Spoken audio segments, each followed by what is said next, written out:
नमः शिवाय, ओम नमः शिवाय, ओम नमः शिवाय, ओम नमः शिवाय, ओम नमः शिवाय, ओम नमः शिवाय, ओम नमः शिवाय, ओम नमः शिवाय।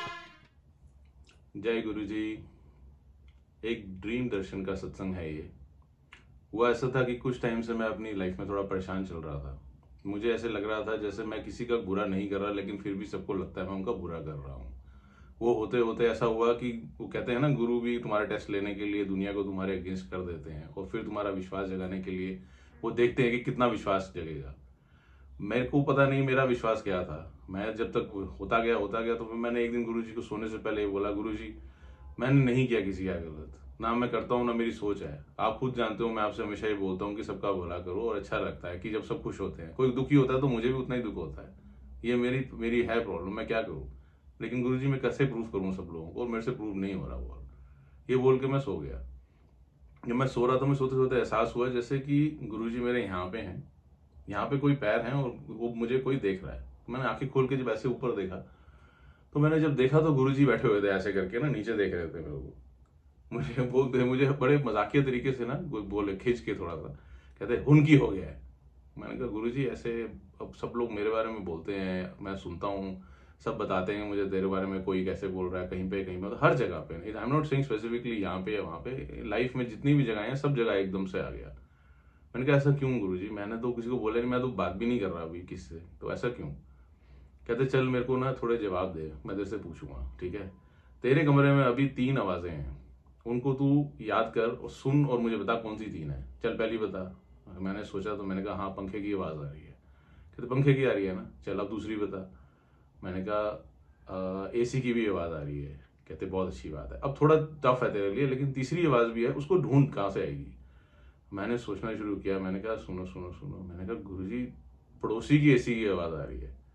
कहते वाह, तूने तो तीनों बार आवाजें ढूंढ ली।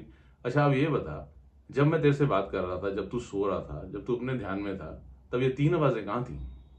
मैंने कहा गुरुजी ये तीनों आवाजें तो नहीं आ रही थी उस टाइम पे। कहते आ नहीं रही थी, तेरा ध्यान नहीं था उस तरफ। जब तूने ध्यान देना शुरू किया तो वो आवाजें आवाजों में ही कन्वर्ट हो गई और तेरे कानों में शोर की तरह आने लग गई। पुत्र यही लाइफ है। जब तुम किसी चीज पे ध्यान देते हो, जब किसी चीज को इतना इंपॉर्टेंस देने लग जाते हो ना, लाइफ की प्रॉब्लम को भी, तो वो शोर जो है तुम्हारे आसपास घूमता रहता है, वो तुम्हारे कानों में आने लग जाता है।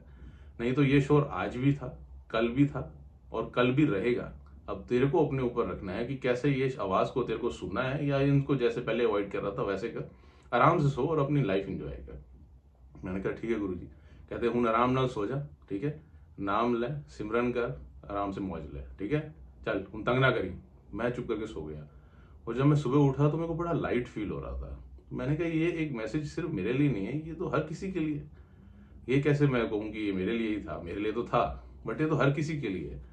ये एसी की आवाज, ये पंखे की आवाज, ये सारी आवाजें हमारे आसपास अभी भी हैं। जब मैं आपसे बात कर रहा हूँ, अगर आप उस वक्त इस टाइम भी रियलाइज करेंगे तो आपको आसपास ऐसी आवाजें भी सुनाई देंगी जो अभी तक आपने ध्यान भी नहीं दी थी।